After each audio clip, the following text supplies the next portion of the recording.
자, 교정이 다 끝났는데 얼굴이 길어 보이고 블리칭이 더 보이고 턱이 조금 더 나아 보인다는 주소로 병원에 내원을 했어요.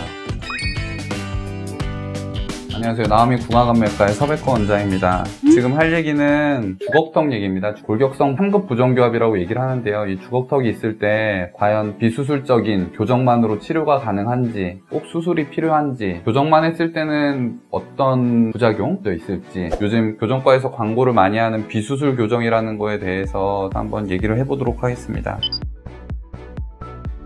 우선 엑스레이 하나 보고 들어갈게요. 이 환자분이 18살이에요. 이 엑스레이만 봐도 비대칭이 상당히 심한 걸 알 수가 있어요. 주걱턱도 꽤 있는 편입니다. 얼굴이 상당히 긴 편이고요. 그런데 이 환자가 중학교 때부터 계속 교정 치료를 받았어요. 교정과에서 비대칭도 좀 좋아질 수 있고 주걱턱도 더 들어갈 수 있다라고 하면서 교정을 했는데, 물론 100% 된다고는 얘기를 안 했겠죠. 교합은 크게 문제가 없어 보여요. 하지만 이거를 정상 교합이라고는 하지 않습니다. 골격이 틀어져 있을 때 교합을 맞추려면은 치아의 각도가 달라져요. 보시다시피 오른쪽은 어금니가 안쪽으로 다 쓰러져 있고요, 왼쪽은 어금니가 다 서 있습니다. 아래 앞니의 정사도를 보면은 다 쓰러져 있는 것을 볼 수 있죠. 측면에서 봤을 때 이 치아의 각도가 있는데 정상이 90도 정도 돼요. 근데 지금은 75도죠. 치아가 안쪽으로 이렇게 들어갔다는 겁니다. 그렇게 되면 당연히 입술도 안쪽으로 이렇게 좀 말려 들어가요. 그러면 이 턱끝 부위가 더 두드러져 보여요. 자, 교정이 다 끝났는데 얼굴이 길어 보이고 비대칭이 더 보이고 턱이 조금 더 나아 보인다는 주소로 병원에 내원을 했어요. 환자분이 처음에는 이가 좀 삐뚤빼뚤했었을 거예요. 그럴 때는 비대칭이 잘 보이지 않습니다. 하지만 치아가 가지런해질수록 이 비대칭이 더 보이게 돼요. 그래서 환자분들이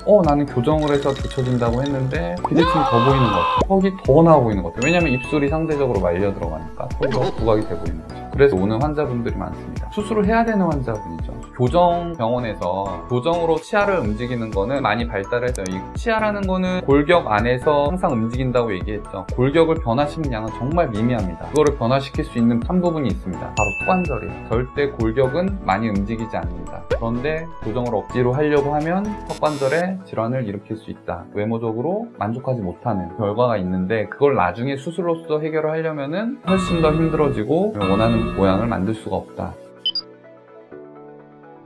진성가성이라는 말을 많이 쓰는데요. 가성이라는 게 있습니다. 치아가 맞닿았다가 물리는 게 편해가지고 그냥 앞으로 빼서 무는 경우들이 있어요. 그런 환자분들은 턱을 이렇게 밀어보면 툭 들어가요. 교정만으로도 골격을 좀 바로잡을 수 있습니다. 실제로 나온 게 아니라 턱을 살짝 내밀어서 교합을 만드는 경우가 있기 때문이죠.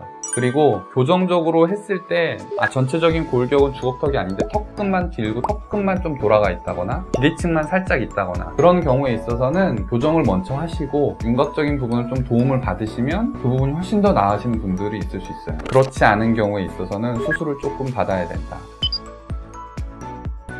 이런 엑스레이랑 CT, 교합 그런 것들을 잘 확인을 하셔야지 정확한 진단을 좀 보고 양악수술을 할 건지 교정을 해서 윤곽수술만으로도 해결이 될지 진단이 나올 것 같습니다. 오늘 주걱턱, 비대칭, 골격적으로 문제 있는 환자들 교정으로 잘 끝낼 수 있는지, 도움이 될 만한 것들은 무엇이 있는지에 대해서 좀 알아봤어요. 교정으로 골격적인 변화를 이루기는 쉽지 않다. 드라마틱하게 해소되는 것을 원한다면 교정과적인 진단도 필요하지만 수술적인 외과 의사의 의견을 절충을 해서 본인이 판단을 하시는 게 가장 좋을 거라는 생각이 듭니다. 이때까지 나오미 궁합안면과의 서백호 원장이었습니다. 감사합니다.